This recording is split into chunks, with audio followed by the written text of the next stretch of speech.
পড়াশোনা ছাড়া ও কিছু না, খেলাধুলা কোনো জায়গায় তাও নাই। ও একা ওর মতো থাকছে, ও বই করে সবসময়। কোনো আজে বাজে দলে বলে কোনো জায়গায় নেই, মোবাইলে নাই কোনো জায়গায়। ওর মতন লোক হয় না এখন বর্তমানে যা দেখি বাচ্চা কাচ্চা। মাধ্যমিক 2025-এর ফল প্রকাশ হয়েছে 2রা মে অর্থাৎ শুক্রবার।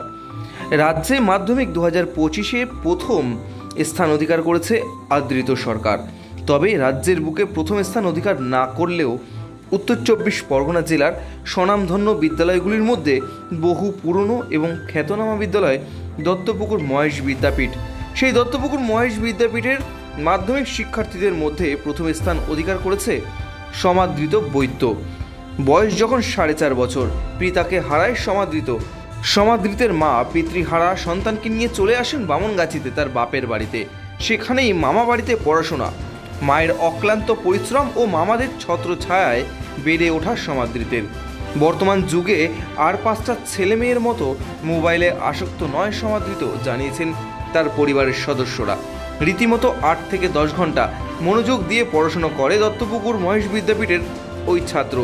তবে তার এই প্রচেষ্টা এবং পড়াশোনার প্রতি আগ্রহ মন কেড়েছে পরিবারের সদস্য সহ প্রতিবেশীদের। 2025-এর মাধ্যমিক পরীক্ষায় সমাদৃতের সর্বমোট প্রাপ্ত নম্বর 659। প্রতিবেশী মাধ্যমিকের পরীক্ষার্থী সমাদৃত বৈদ্য মাধ্যমিকে পরীক্ষায় স্কুলের সেরা ছাত্র হয়ে ওঠায় এবং বিদ্যালয়ে প্রথম স্থান অধিকার করার খবর পেয়ে তাকে সম্বর্ধনা দিতে তার বাড়িতে উপস্থিত হন স্থানীয় জনপ্রতিনিধি এবং পড়াশোনার ক্ষেত্রে তার ভবিষ্যতে যদি কোনো প্রকার সাহায্যের প্রয়োজন হয় যথোপযুক্ত সাহায্যের হাত বাড়িয়ে দেবেন, এমনটাই প্রতিশ্রুতি দিয়েছেন তিনি। আমার নাম সমাদৃত বৈদ্য, দত্তপুকুর মহেশ বিদ্যাপীঠের ছাত্র। আমি দত্তপুকুর মহেশ বিদ্যাপীঠে প্রথম স্থান অধিকার করেছি। আমার মোট প্রাপ্ত নাম্বার 700-তে 659, 94.15%। সেক্ষেত্রে মাধ্যমিক পরীক্ষাটা বড় পরীক্ষা। হ্যাঁ, পড়াশোনার কতটা চাপ ছিল বা কিভাবে সাফল্য? পড়াশোনা মানে প্রথম থেকেই আমি চালু করেছিলাম, মানে বছরে প্রথম থেকেই ভালো করে পড়েছি। প্রত্যেকদিন 8-9 ঘন্টা, টেস্টের পর সেটা 10-11 ঘন্টা করেও পড়তাম। প্রত্যেক দিন একটা রুটিনে রাখতাম, কিন্তু সেই রকম আমার কোনো রুটিন ছিল না যে এই সাবজেক্টটা এই দিনই পড়বো, এরপরে এইটা পড়বো, সেরকম কোনো রুটিন ছিল না। আর আমার সাফল্যের পিছনে আমার স্কুলের স্যারদের, আমার টিউশন যে স্যাররা ছিল তারা আমাকে সহায়তা করেছে, আমার অভিভাবকরা, আমার মা, আমার মামারা, আমার দিদা, আমার মাসিমণি, মেসমণি, এরাও আমাকে সব দিক থেকে, পড়াশোনার দিক থেকে, আর্থিক দিক দিয়ে, সব দিক থেকে আমাকে সহযোগিতা করেছে। স্কুলের তরফ থেকে কোনো শুভেচ্ছা বার্তা এসেছে? অবশ্যই, স্কুলে আমি যখন রেজাল্ট আনতে গেছিলাম দুপুরে, আমাকে স্যারেরা বিভিন্নভাবে শুভেচ্ছা জ্ঞাপন করেছে এবং স্যাররাও আমাকে মানে আমার যাতে উজ্জ্বল ভবিষ্যতের জন্য আর আমাকে আশীর্বাদ করেছে। স্যাররা আমাকে পরীক্ষার জন্য খুবই সহযোগিতা করেছিল।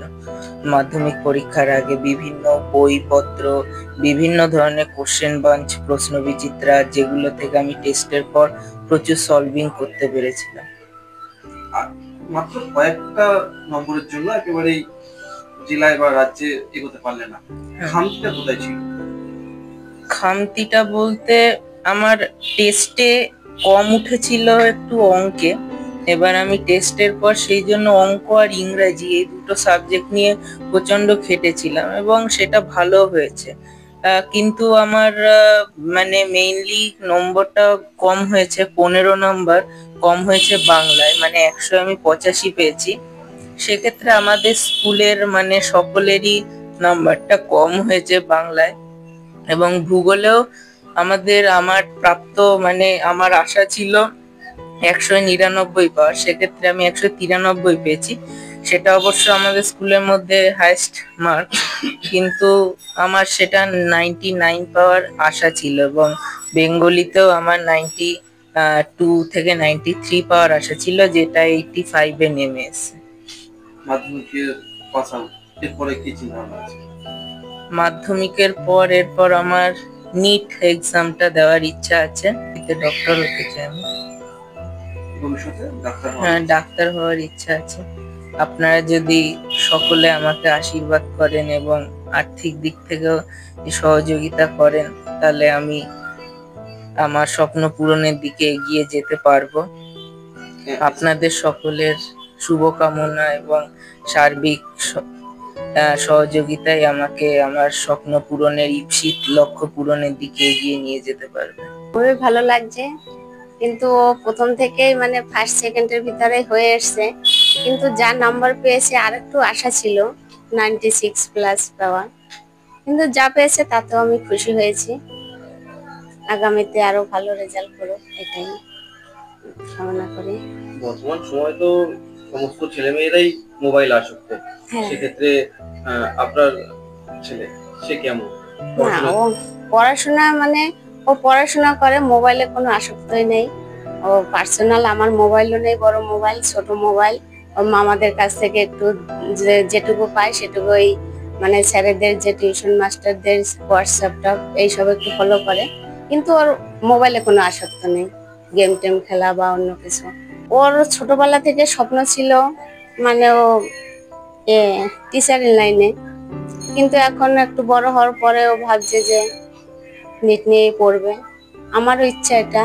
এখন আর্থিক দিক দিয়ে কতটা কি পারবো বলতে পারছি না, তাও চেষ্টা করব। আর সবাই যদি সহযোগিতা করে নিশ্চয়ই লক্ষ্যে পৌঁছাতে পারবে। আমরা চেষ্টা করবো। হ্যাঁ, ভালোই লাগছে, খুবই খুশি হয়েছি। ভবিষ্যতে ওর পাশে কতটা থাকতে পারবেন বা কতটা সাহায্য হাত বাড়াতে পারবেন, কি মনে হয়?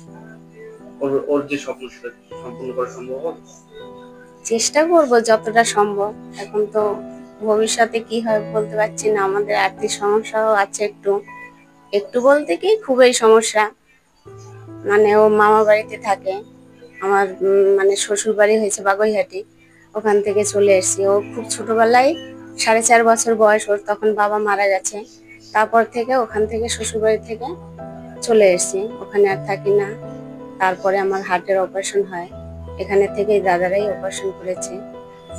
এখন দাদারাই পড়াশোনা চালাচ্ছে, ওর মাসিমণিও আছে, সবাই হেল্প করছে। পিতাহারা একটা ছেলে, সে গোটা স্কুলের প্রথম, হ্যাঁ, সেটা ভাবতে কেমন লাগছে? খুবই ভালো লাগছে। কতটা গর্ববোধ হচ্ছে ছিল? হ্যাঁ, ভালো লাগছে, খুবই গর্ব হচ্ছে। বিষয়টা একটু না বললে নয়, আমার একদম পাশের বাড়ি, একদম গায়ে। এই যে ছেলেটিকে দেখছেন, এই ছেলেটি আজকে প্রমাণ করে দিল কোনো কিছুতে সাফল্য পেতে গেলে গরিব বড়লোক হতে হয়, হলেও কোনো সমস্যা নেই, গরিবরাও সাফল্য পায়। আজকে আমি এই ছেলেটার কথা না বললে নয়, একটু ছেলেটার বাবা নেই, বাবা মারা যাওয়ার পরে মামাদের কাছেই থেকে মামাদেরও খুব একটা ইনকাম নেই, একদম গরিব বললেই চলে। সেই জায়গায় দাঁড়িয়ে ওর যে সাফল্য, ওর পিছনে ওর মা কি মেন, মা মামা এরা পিছনে আছে, যতটুকু পারে করে। কিন্তু ছেলেটার নিজস্ব চাহিদা, নিজস্ব বুদ্ধি এবং সবসময় পড়াশোনার উপরেই থাকে। আমি পাশে থাকি তো, দুপুরবেলাও ও দেখি বই নিয়ে বসে আছে, ছাদে গিয়ে সন্ধ্যাবেলায় বই নিয়ে বসে আছে। এই যে একটা স্কুলে ফার্স্ট হয়েছে, এতে আমরা খুব গর্বিত। এই যে সাফল্য পেয়েছে, এটাতে আমরা খুব গর্বিত। আপনি স্থানীয় প্রতিবেশী, তার পাশাপাশি একজন জনপ্রতিনিধি, আগামীতে ওর সাফল্যের জন্য কতটা পাশে দাঁড়াবে? আগামীতে ওর সাফল্যের জন্য ও যে কোনো বিষয় আমাদের কাছে যদি কোনো সহযোগিতা ও চায়, আমাদের কাছে যায়, আমরা 100% চেষ্টা করব ওর পাশে দাঁড়ানো বা ওর ফ্যামিলির পাশে দাঁড়ানো। বা এই ধরনের পাড়ায় যদি কোনো মানুষ, দুস্থ মানুষ বা যে কোনো সমস্যা নিয়ে মানুষ যদি আমাদের পাশে আসে, আমরা তার পাশে 100% থাকবো।